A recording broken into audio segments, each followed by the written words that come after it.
Soyons clairs, Macky Sall a créé de graves dangers de déstabilisation du Sénégal dans la violence.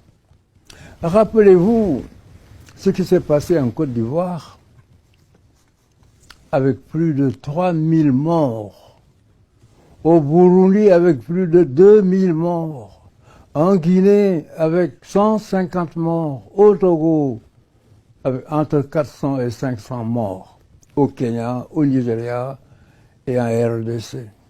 S'imaginer que ce qui est arrivé ailleurs ne peut pas arriver au Sénégal possède d'une touchante naïveté. Je voudrais rappeler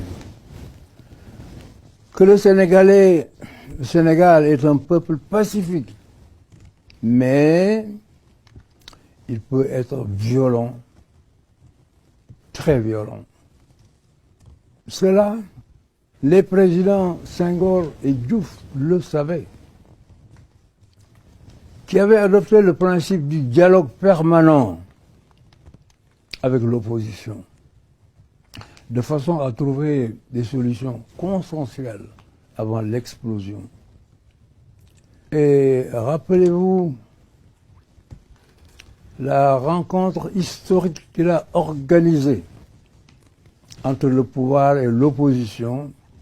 Opposition et pouvoir se sont retrouvés en face pendant plusieurs jours dans une âpre discussion.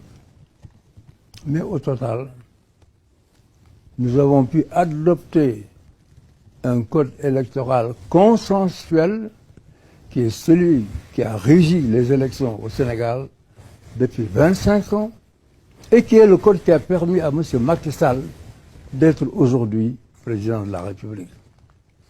Il est vrai aussi que le Parti démocratique sénégalais a contribué à l'élargissement des espaces de liberté et de renforcement de notre démocratie.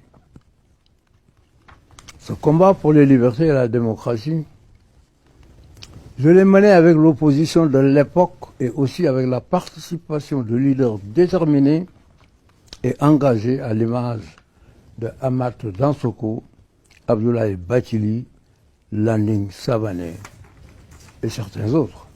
Mes chers compatriotes, l'élection programmée par M. Macky Sall est déjà verrouillée depuis l'élimination par Macky Sall des deux candidats qui pouvaient lui porter ombrage, à savoir Karim Wade et Khalifa Sall. Certains qui sont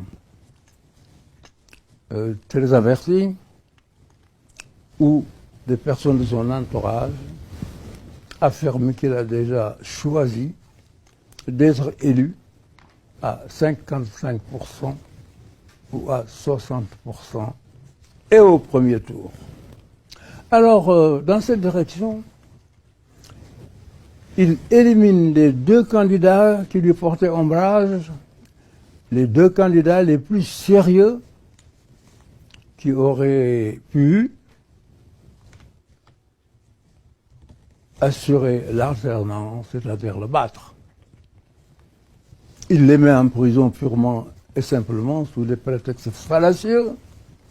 Depuis 7 ans, le pouvoir est concentré entre les mains d'un petit nombre de personnes autour du candidat sortant.